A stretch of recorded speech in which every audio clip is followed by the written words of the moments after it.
राणा के तौर पर भारत के हाथ 26/11 के हमले की सबसे अहम कड़ी हाथ आई है और हमले में पाकिस्तान का हाथ था। आतंकी पाकिस्तान से आए थे, कराची से समंदर के रास्ते नाव से मुंबई तक पहुंचे थे, लेकिन पाकिस्तान न पहले मानने को तैयार था, ना वो अब मानने को तैयार है कि 26/11 का हमला स्टेट स्पॉन्सर्ड था और लश्कर तैयबा के आतंकियों के साथ मिलकर पाकिस्तान की आर्मी और पाकिस्तान की खुफिया एजेंसी ISI ने ही अंजाम दिया था। ना ही पाकिस्तान ये कबूल करता है कि उसकी सरकार भी मुंबई पर आतंकी हमले की इस साजिश का हिस्सा थी और इसलिए तहव्वुर राणा से पूछताछ बहुत जरूरी होती है। अब देखिए वो कौन से सवाल हैं जो तहव्वुर राणा से पूछे जाने हैं। 26/11 के हमले की साजिश की शुरुआत आखिर कब से हुई, ये सवाल।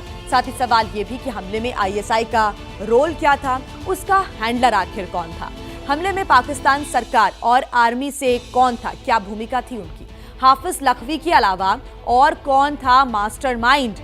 साथ ही सवाल यह भी पूछा जाएगा कि मेजर इकबाल और अबू कहाफा की आखिर इस पूरे हमले में भूमिका क्या थी, साजिश में क्या भूमिका थी, साजिद मीर, मेजर रहमान और मिस्टर अली आखिर कौन है और 26/11 से पहले कितनी बार हमले की कोशिश हुई, कितनी बार साजिश रची गई, लश्कर तैयबा से आखिर क्या रिश्ते हैं और लश्कर तैयबा ने आखिर इस पूरे हमले को लेकर क्या मदद की, ये भी सवाल होगा। सवाल ये भी कि मुंबई में रेकी का काम आखिर किसने दिया और फंड किसने दिया ताकि मुंबई में अलग अलग स्थानों की रेकी कराई जा सके।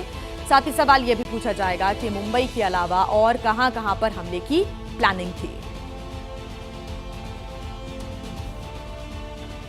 तो देखिए लगातार कई सवाल हैं जो कि उठ रहे थे और अब NIA की टीम हेडक्वार्टर लेकर पहुंच चुकी। तहव्वुर राणा को 18 दिन की रिमांड पर कोर्ट ने भेज दिया है। ये तमाम सवाल हैं जो कि तहव्वुर राणा से पूछे जाएंगे और इन तमाम सवालों के जवाब जल्द मिलेंगे, ऐसी उम्मीद है। हमारे संवाददाता मनोज वर्मा हमारे साथ जुड़ गए हैं ज्यादा जानकारी के साथ।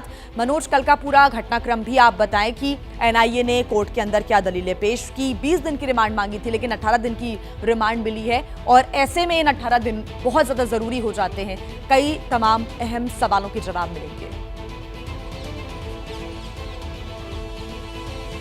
जी बिल्कुल, देखिए आपको बताना चाहूँगा कि पालम टेक्निकल एयरपोर्ट पर पहुंचने के बाद सबसे पहले NIA की टीम ने तहव्वुर राणा को गिरफ्तार किया और उसके बाद वहीं पर उसका मेडिकल चेकअप किया गया। इसके बाद तमाम जो प्रक्रियाएं थी, तमाम जो ज़रूरी दस्तावेज कंप्लीट करने थे वो कंप्लीट किए गए और तहव्वुर राणा को फिर अदालत में पेश किया गया।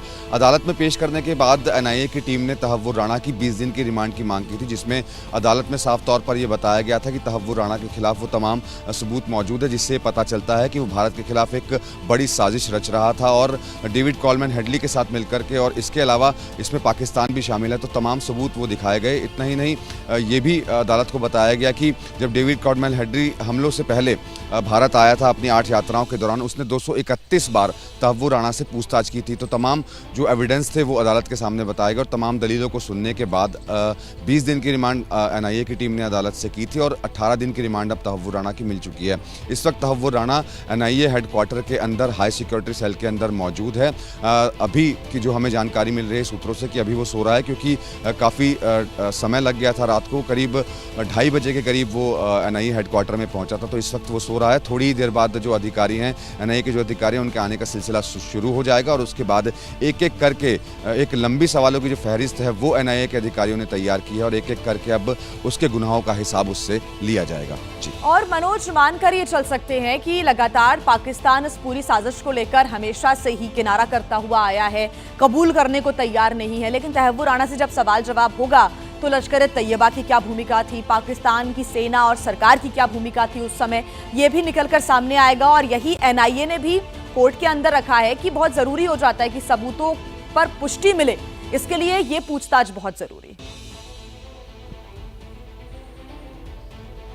जी बिल्कुल, देखिए पाकिस्तान की हमेशा से यही बात रही है कि वो हमेशा ये कहता है कि उसकी कोई भूमिका नहीं थी, लेकिन जब जब इन्वेस्टिगेशन होती है भारत की तरफ से तो उसके जो हाथ हैं वो कहीं ना कहीं सामने आते हैं भारत के खिलाफ साजिश रचने में। और इस मामले के अंदर भी काफ़ी ऐसे सबूत NIA के पास मौजूद हैं, जो एविडेंस मौजूद हैं, उसी के आधार पर NIA की जो टीम है वो तहव्वुर राणा से पूछताछ करेगी। तमाम सबूत उसको दिखाए जाएंगे, उसके बाद उससे पूछताछ की जाएगी, क्योंकि वो ISI के संपर्क में भी था। इसके अलावा उससे ये भी जानने की कोशिश की जाएगी कि और कौन कौन से ऐसे लोग लोग हैं पाकिस्तान में बैठे हुए जो उसकी पूरी मदद कर रहे थे, फंडिंग कहाँ से हो रही थी और क्या क्या इंस्ट्रक्शन उसे दिए गए थे। इसके अलावा भी जो एनआईए की चार्जशीट में सामने आया था कि सिर्फ यही हमले नहीं करने थे, इसके अलावा भी और हमलों की साजिश को अंजाम देना था। तो एक एक करके उससे सवाल जवाब किए जाएंगे। एक बड़ी फहरिस्त एनआईए की टीम ने तैयार की है और जब सवाल जवाब होंगे तब तहव्वुर राणा टूटेगा और उसके गुनाहों का हिसाब अब थोड़ी ही देर बाद शुरू हो जाएगा। जी ठीक मनोज, नजर बना के रखिएगा आप।